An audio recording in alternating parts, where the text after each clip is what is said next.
Long ago, the word human was spoken with fear across the galaxy, but now no one remembered it. In the modern galaxy, children of different alien races were told bedtime stories about an old species that once brought fire to the stars. They laughed at the tales. Elders called them legends. Historians marked them as extinct or imaginary. The name human had become a myth. But far from the center of the galaxy, on a small, cold planet named Veltan 6, an ancient signal tower stood forgotten. The tower was broken, buried in snow, surrounded by nothing but rocks and wind. No one had visited it for hundreds of years, until today. A young alien historian named Talon arrived on Veltan 6 with his assistant drone. He was not strong. He was not a soldier. He was curious. Curious about a name he once found in a forbidden book, Earthborn. He stood in front of the tower, eyes wide with excitement. "If the legends are true," he whispered, "this place might hold proof." His drone beeped. Energy signal detected, deep underground. Talon entered the tower. Snow cracked under his feet. Dust filled the air. Old machines blinked weakly. He reached a small console and wiped away the ice. The screen flickered, then a word appeared. "Active." Talon stepped back, heart pounding. No way. The console glowed brighter. Then the air around him changed. A cold voice echoed from the machine. "Accessing memory. Initializing final broadcast. Species. Human." His breath stopped. He had found them. The screen showed flashes. Old video. Damaged and broken. A man in metal armor shouting orders. Huge black ships flying into battle. Alien worlds burning in the distance. A voice. "We do not start war, but we end it." The screen then went black. Then a message appeared. "They are coming." Talon's heart raced. He downloaded everything onto his crystal drive and rushed outside. As he looked up at the sky, his hands trembled. Something was wrong. The stars were moving. "No," he whispered. "Not stars. Ships." Hundreds of faint shapes passed above, silent as shadows. They left no sound, no heat, no trace, only a feeling. Something heavy. Something ancient. "They're here," he whispered. In the capital world of the Galactic Union, far away, the council chamber was loud. "This is nonsense," shouted one alien leader. "The human race is dead. Just a fairy." "Tail!" Talon stood before them, holding his crystal drive. "They are not dead," he said. "I saw the signal. I saw their memories. They are coming." The council laughed. One of the older council members, silent until now, opened his eyes slowly. They were dim and tired. "I was a child when I heard the name," he said. "My father told me, if humans return, the stars will hide." The room grew quiet. Then a message came through emergency channels. A border station had vanished. No explosion. No enemy detected. Just gone. Then another. And another. The Galactic Union scrambled. Ships were sent. Signals blocked. Fighters activated. But the stars above them were already changing. In deep space, the forgotten ships of mankind, black, quiet, and full of wrath, were moving again. They had been silent for centuries. But they had not been dead. They had only been waiting. And now, the galaxy would remember the name they tried to erase. Human. The council chamber of the Galactic Union was built from crystal and metal, shining with power and pride. Every race from across the stars had a seat here, leaders of science, war, and law. They believed they ruled the galaxy. They believed nothing could surprise them. Until Talon stood in front of them. His skin was pale from fear, his voice shaking. Behind him, the screen showed images from the old human signal. Ships like black daggers, humans in armor, battles lost to time. "This is not just history," Talon said. "This is now. The humans are real, and they're moving." But the chamber echoed with laughter. "A child's story," said a large red-skinned warlord. "Next you'll say the sky will fall." Those ships were probably ancient wreckage. Floating by chance, added a tall, feathered diplomat. Don't be dramatic. Only one being didn't laugh. She was old, older than most remembered. Her name was Counselor Vera, and her body was thin like dried vines. Her eyes had seen more than one war. She leaned forward, her voice a whisper. When I was young, she said, my grandmother spoke of a fleet that vanished, but left behind silence, not ruins, nothing. They said humans didn't leave enemies. They left emptiness. The chamber grew quiet. You think this is true? Another leader asked. Vera stared at the screen where a still image of a human warship floated. If they return, she said, it will not be to talk. In a secret part of the galaxy, far from the council, a group of alien soldiers explored a dead station. It had gone silent 2 days ago. They expected pirates. Instead, they found nothing. No damage, no fire, no bodies. But something strange. All the computers were wiped clean. Not destroyed, clean, like someone had taken only the information and left the shell. Who would do this? One soldier asked. Then the lights flickered. From a shadowed hallway, a voice spoke in perfect alien language. You erased us. Now we erase you. One soldier turned to fire. But the hallway was empty. Behind them, a wall displayed a symbol, an old human flag, faded but clear. Back at the council, a report came in. 4 border systems were gone. No explosions. No debris. Just silent stars where colonies used to be. Panic rose. Who was doing this? Could it be the Zarnak pirates?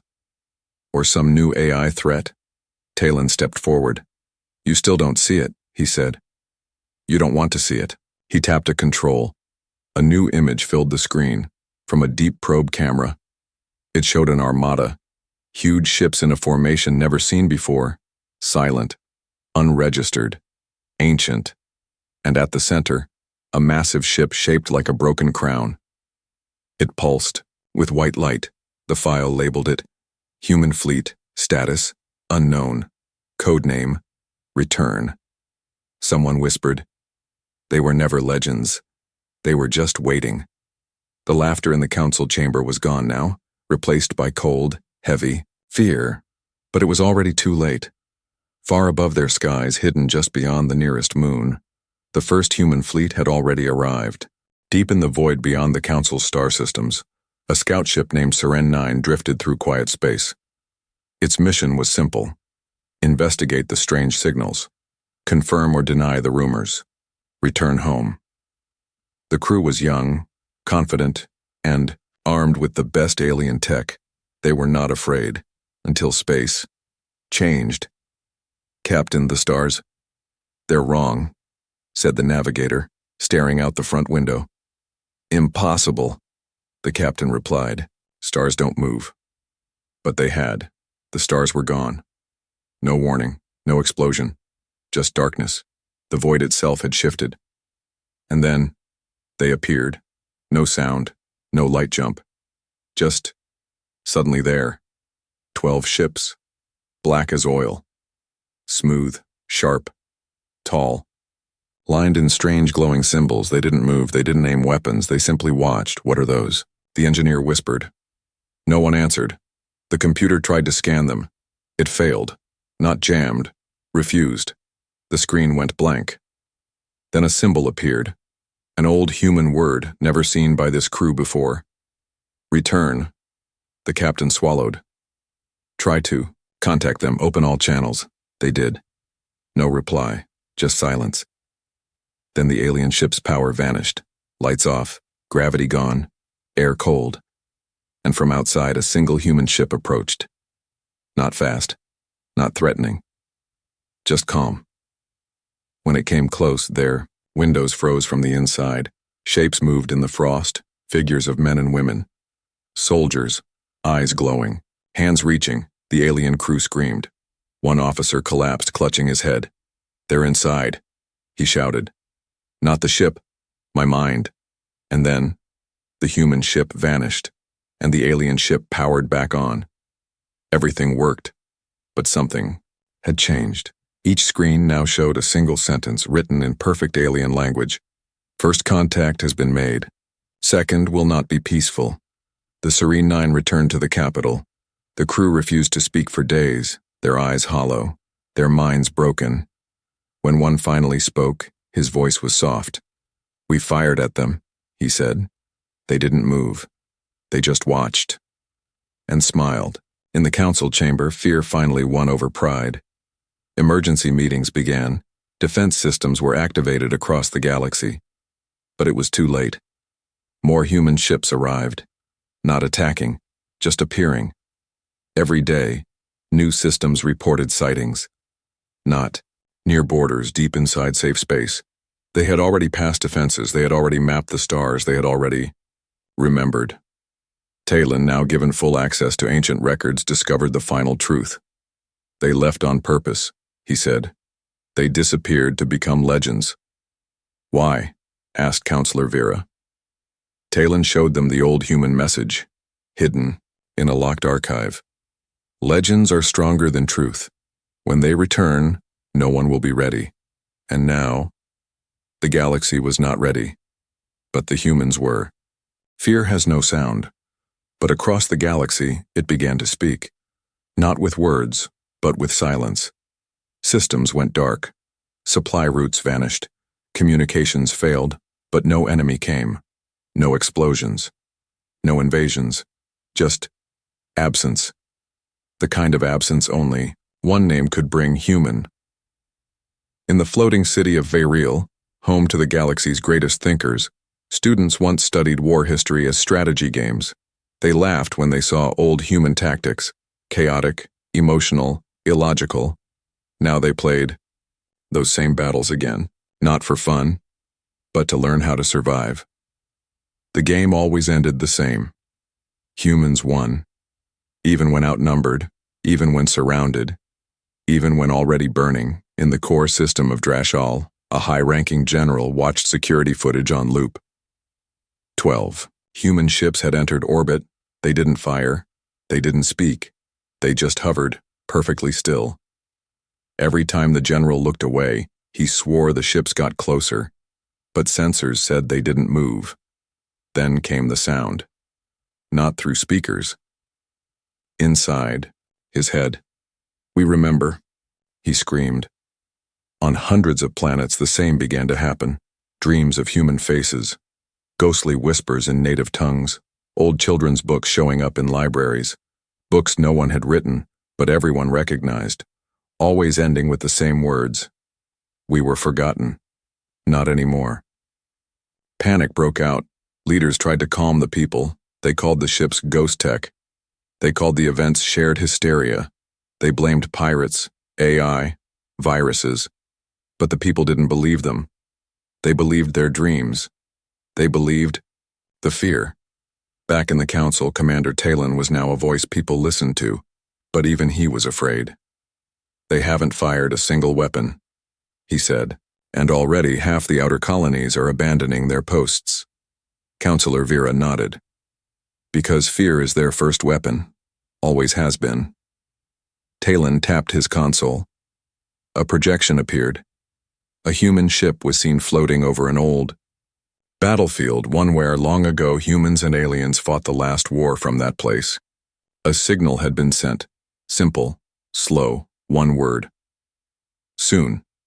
At the same time, across the stars, a strange pattern formed. In every system where a human ship appeared, the stars nearby shifted ever so slightly. Not naturally, manually. Entire stars were being repositioned, bent by advanced gravity drives. Moved like puzzle pieces.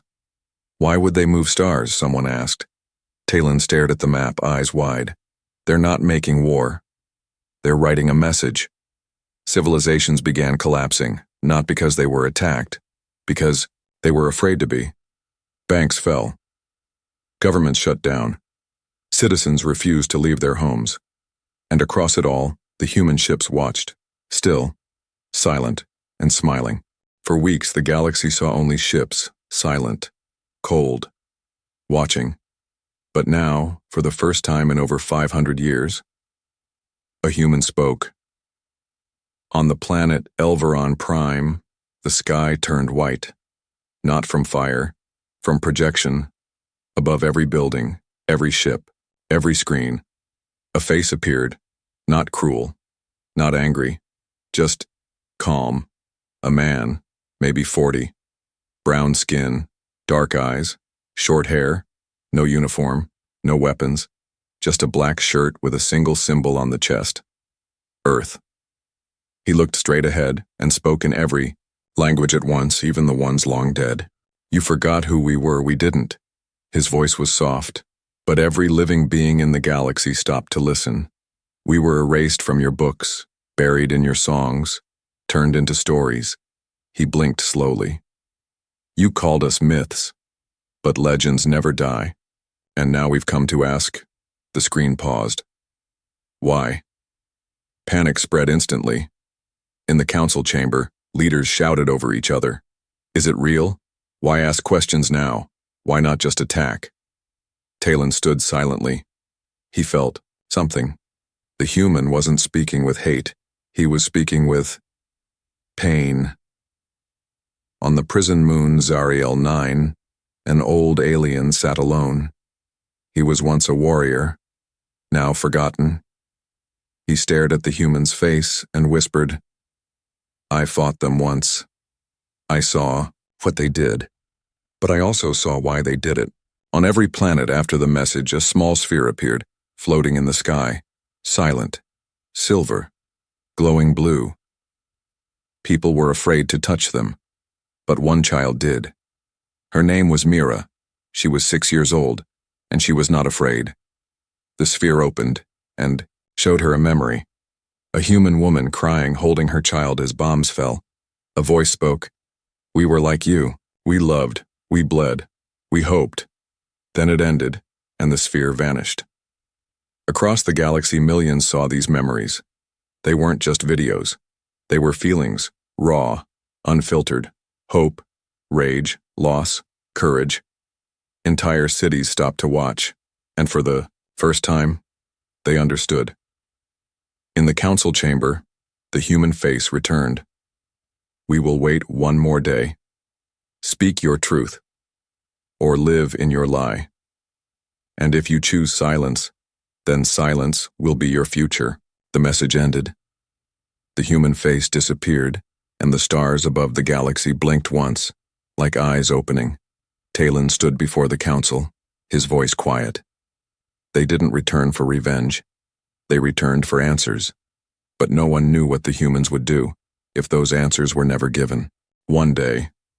That's what the humans gave them. One day to answer. One day to remember. One day to decide what kind of galaxy they wanted to be. The countdown began, and the test had already started. Across thousands of worlds, the spheres floated in. The sky, not weapons, not bombs, memories. Each one held a piece of human history, but not the kind taught in war rooms. These memories were personal. A soldier helping a wounded enemy, a mother whispering lullabies during an air raid, a boy burying his robot dog after it broke in battle, a pilot crying as she looked at the stars she'd never returned to.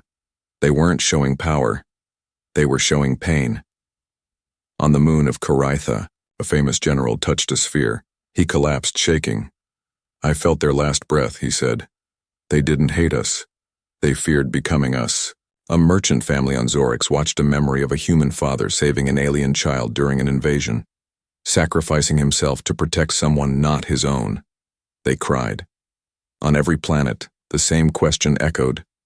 How did we forget them? In schools, teachers played the memories. Younglings sat silent. No one dared laugh. No one dared look away.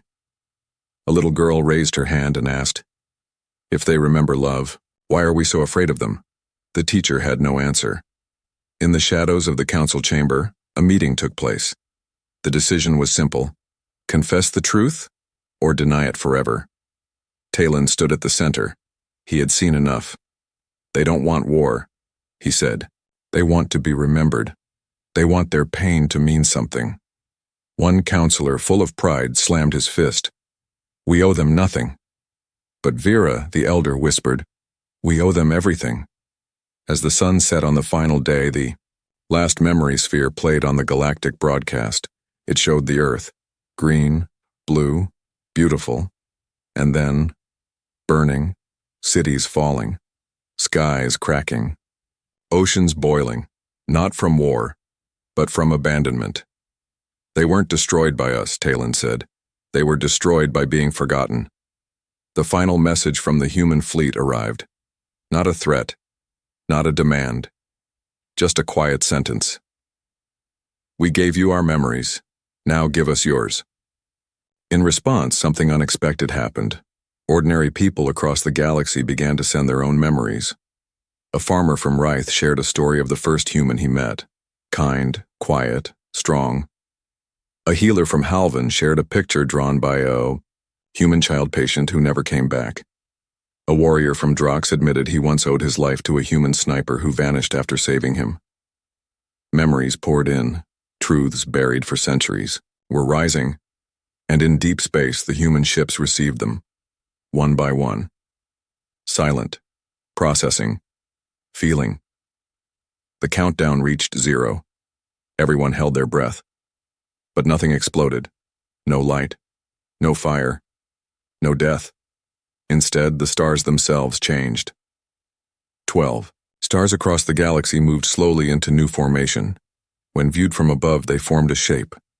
A heart. Talon smiled through tears. They heard us. Days passed. No ships attacked. No demands were made. No judgment fell from the sky. The human fleet was still there. Silent, distant, unmoving. But something in the galaxy had already changed. People had changed.